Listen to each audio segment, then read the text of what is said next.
everyone following us in our social media page and is going to be listening to this on 88.6 FM, Radio Nuku'alofa. I've got a special guest here. He is the chairman of the Siaosi Brown Dialysis Board over there in Utah. And also it's the board or the dialysis board that's pretty much the reason why that we broke ground on the 4th of August, an historical day where we broke ground on the first ever Tongan-owned free dialysis clinic for our people. Without further ado, I'm going to cross it over to Rodnia Emam to first and foremost talk a bit about yourself. Yeah, thanks for having me on, Lala. So my name's Rodnia Emam. I'm the chairman of the board of directors for the Siaosi Brown Dialysis Foundation. And like you said, we've broke ground here in Tonga and are diligently working to get this center up and running as soon as possible. So the first question is a two-part question. Why have you chosen Tonga? And why is the dialysis board that you're a chairman of is called Siaosi Brown? Yeah, that's a great question. So I mean, why Tonga? It's kind of a very long, story on it. I mean, we can cover it, of course, but it goes way back to, the 60s, 70s, 80s. My family is from Iran, and they immigrated to the United States around that time, as did most of my community started immigrating to the United States in the 60s, 70s, and the 80s. And that was the same for the Tongans. And I think both of our communities at large kind of landed in California and the West Coast. And from there, it was just kind of like, a lot of my uncles went to high school with Tongans. And so fast forward, by the time I was born, I grew up around a bunch of Tongans. My parents were friends with them, and therefore I was friends with their kids as well. And then that kind of segues into the name Siaosi Brown. So Siaosi Brown he's the son of Sia and Sella Brown, Salt Lake City. So he's actually Siaosi Brown Jr., but that was one of my closest Tongan friends growing up.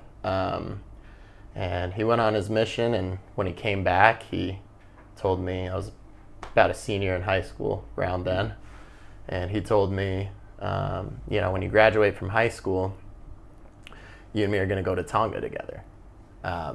And unfortunately, the day he passed away was the day I graduated from high school. And so me coming to Tonga and opening this center in his name was my way of making it to Tonga with my friend. Rodnia, on this speech on the 4th of August when we broke ground, historical day and a day that no doubt Tongans will remember, probably the next day will be just as important as when you guys actually opened the free dialysis clinic. But on your speech, you spoke about the different emotions that was running through you on that day as you were getting ready to break ground with His Royal Highness Crown Prince Lala. But you spoke about the one emotion that really was the main one on that day, or when you're up there saying the speech, was hope. You spoke about hope, and for those who've seen the speech as we posted it and also or heard it on radio when we played it, can you elaborate on that emotion that you felt on that day when you broke ground for the free potential? It's going to be the free dialysis clinic. Yeah, absolutely. So I mean, when you listen to the speech, it talks about to open a closed door without hope. And that was a principle I was raised on really my whole life. Whether it was my grandfather's philanthropy or my father's philanthropy around the world, or our team now. That's the thing that motivates us. For me, growing up in a Muslim household, that was kind of one of the more important points that was always driven. And, the passages in the Quran that talk about, when the Prophet Muhammad, peace be upon his name, would do things like that, as the most godly act that you can do while being on earth. And I mean, particularly in this point in history, there's a lot of stigma around the Muslim faith. And so, I mean, for me, it really, aside from the religious aspect, I think as a community, putting our front foot forward on that this is our actual faith, and showing that image to the world is kind of just me doing my part for the community in that case. It was relayed in Makamaile's speech in Tongan, Rodnia, when he mentioned that your faith, and also mentioned that you and your family are true believers of the faith, and this is what they do. They help others and finding and giving hope to people. That word, that sentence, giving hope to people. I know me and you have spoken before the interview, and you've mentioned not just yourself but your parents. Giving hope to people is like gives you a reason to get up in the morning. I'd like you to talk about that. Yeah, I mean, there's no purpose that I've found in life other than to do that. And whatever capacity it is, it could be something as small as being kind to your neighbor, or as big as a giant free clinic like my dad has in Salt Lake City. That doing that is like, I think it's what motivated my father to work full time and go to med school and graduate and then build his career as a physician, to grow the network and the capacity to work with the community and be able to help these people and open that closed door to hope. And I mean, it was the same for me. Most of the time managing through this project, juggling school and working 60 plus hours a week while planning this. But what keeps you going is that idea of hope, And Rodnia, I think when people watch this and people are seeing what happened on the 4th of August when when we broke ground for the free dialysis clinic, Makamaile has a beautiful story about a conversation between our Queen Mother, Queen Halaivalu, Mata'aho, and your father. Can you please talk about that and what made you think of that conversation when you lost your best friend, your brother, pretty much, Siaosi Brown? Yeah, I mean, I guess I can't really say what made me remember that specific conversation that happened. But after Siaosi passed away, it was,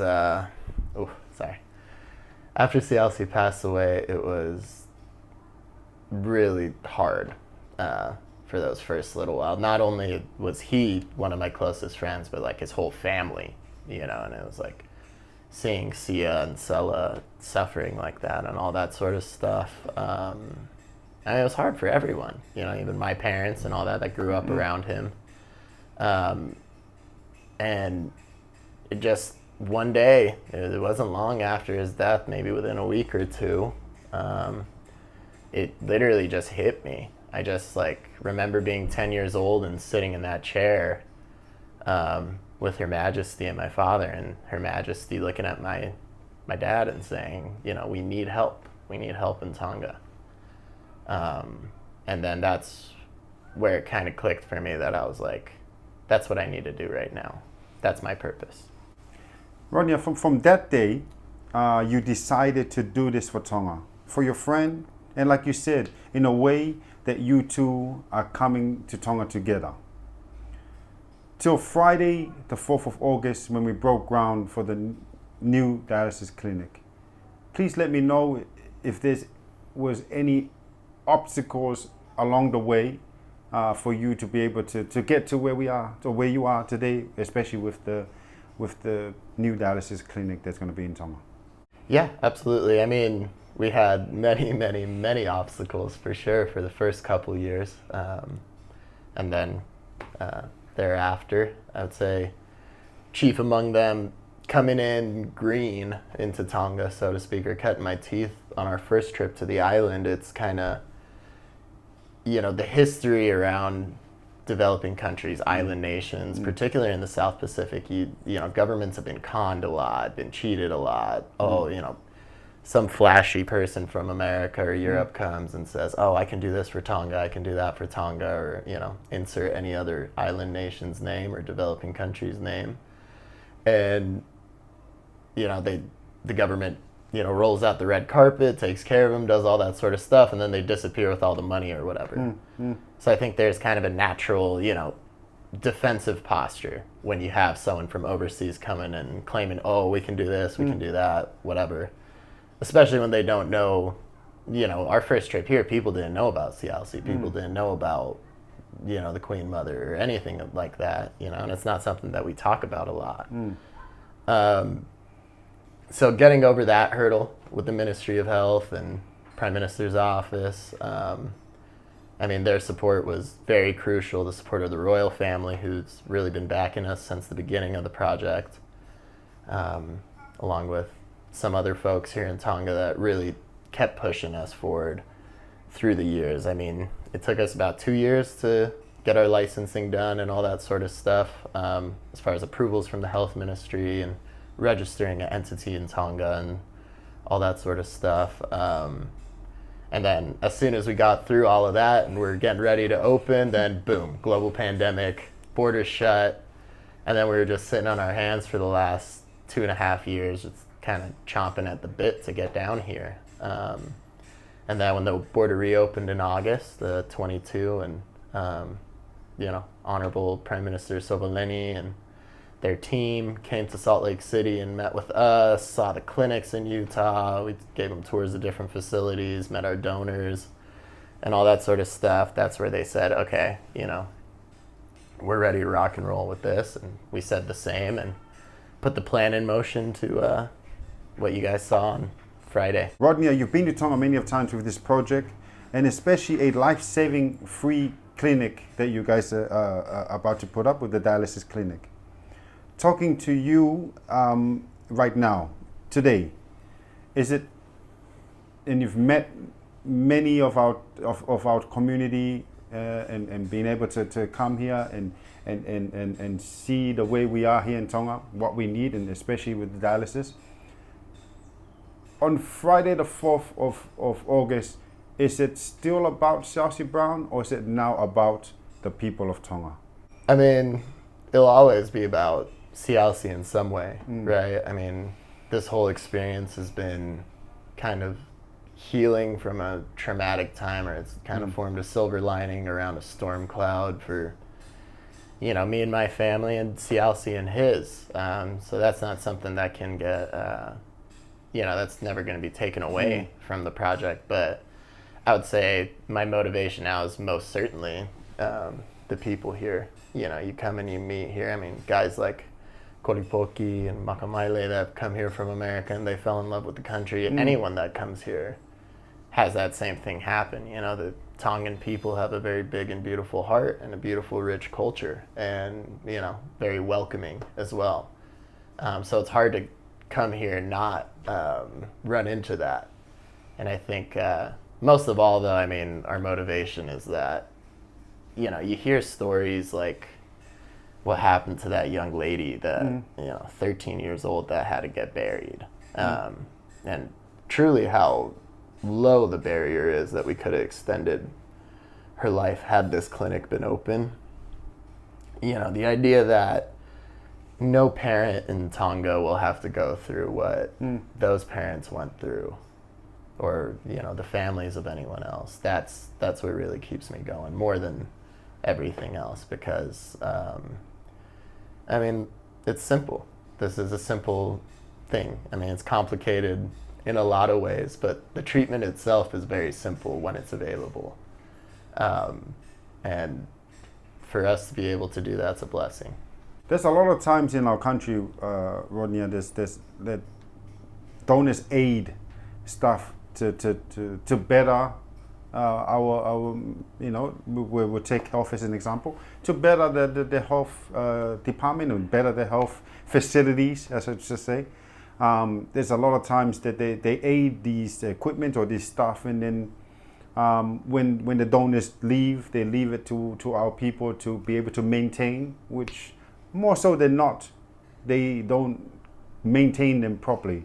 And at some sense, or some cases, those services are not available right now because it's not working. The dialysis machine no doubt when it's installed here in the Kingdom of Tonga in our very own free clinic, and when you guys all leave, would there still be, is there going to be a maintenance plan for the people of Tonga, or is it going to be where it's left to our people to maintain it? Well, I mean, that's a very good question, first off. But I would say that, it's not just Tonga. That's something that's reflective throughout the developing world, that you'll get some big aid project from, a foreign agency or whatnot, that they'll build this big, nice building, put a bunch of shiny stuff in it, and then leave.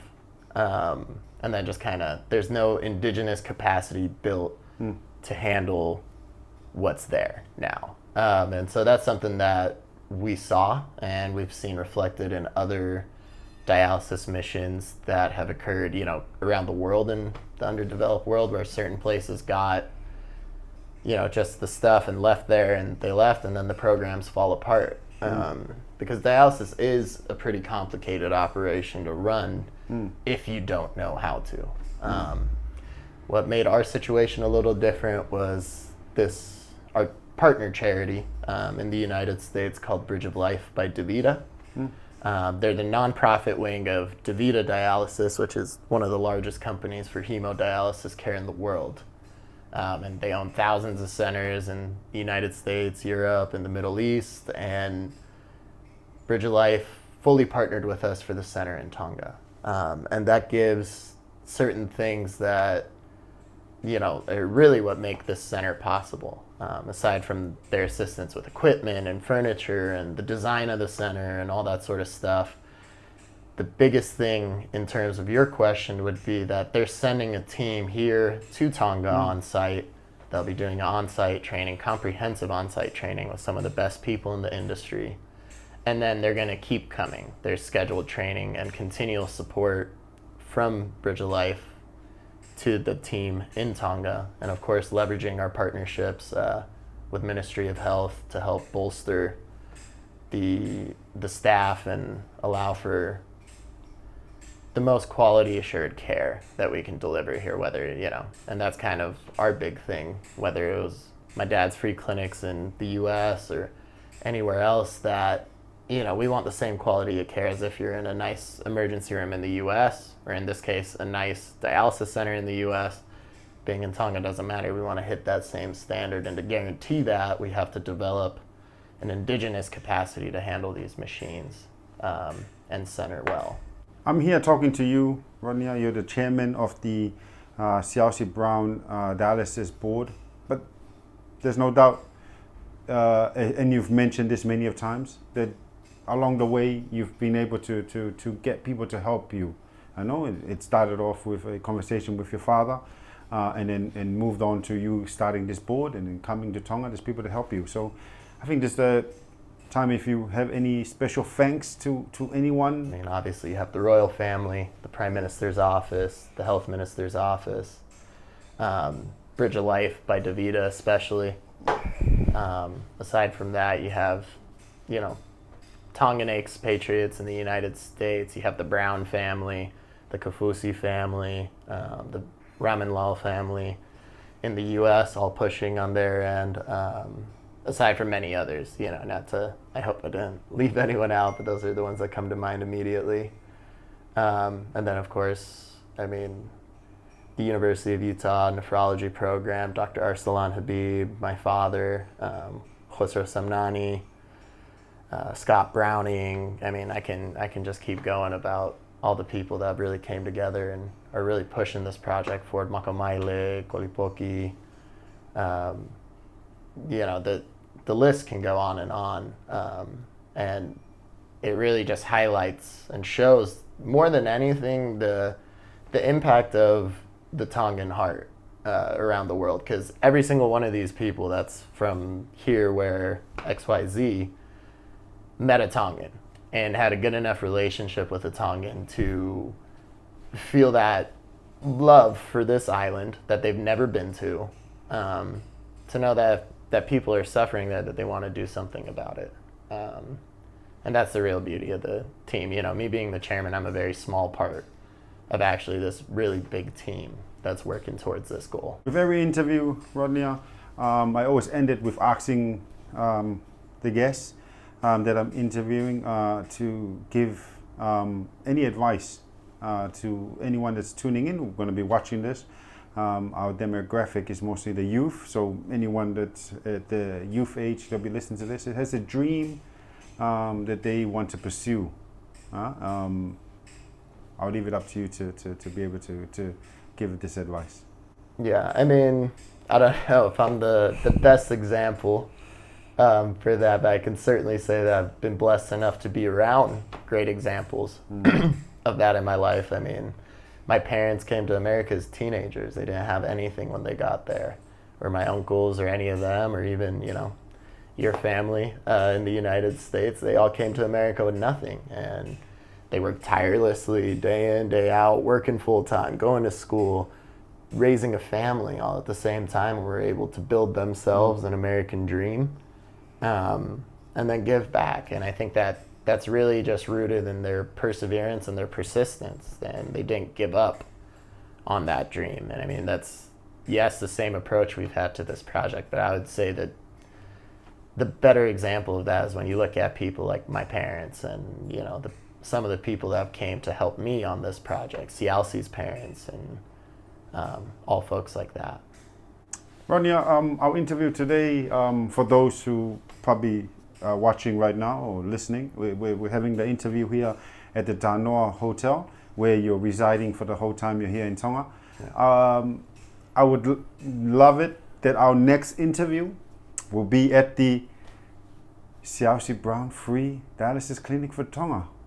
Yeah, hopefully next year. That'll be our next interview. So I cannot wait, and I'm thankful, I'm hopeful, and I know a lot of Tongans out there. I know when we posted the speeches and posted the event on the 4th of August with the groundbreaking that we did and historical day, a lot of people message, a lot of comments message, and some were saying, thank you, we're hopeful. Some were saying, I wish it was there, because I lost my mom, and I wish it was there, you know, last year. So it'll come to a day that the wishing will stop, and it's there, and it's because of the Siaosi Brown Dialysis Board. It's because of your relationship with Siaosi, you know, and your father and your parents and everyone around you who you just mentioned. And like you said, and I know Makamaile touched on it in his speech when he said, when you meet the Tongan people, you know, the people that's happy, that's people that's always laughing and always smiling, and one of the kindest people that he's met. So I truly believe what you just said. I think everyone that's helped you and is helping you is just people that just wants to loves Tonga. Yeah. So Thank you. Malo Obito. Thank you.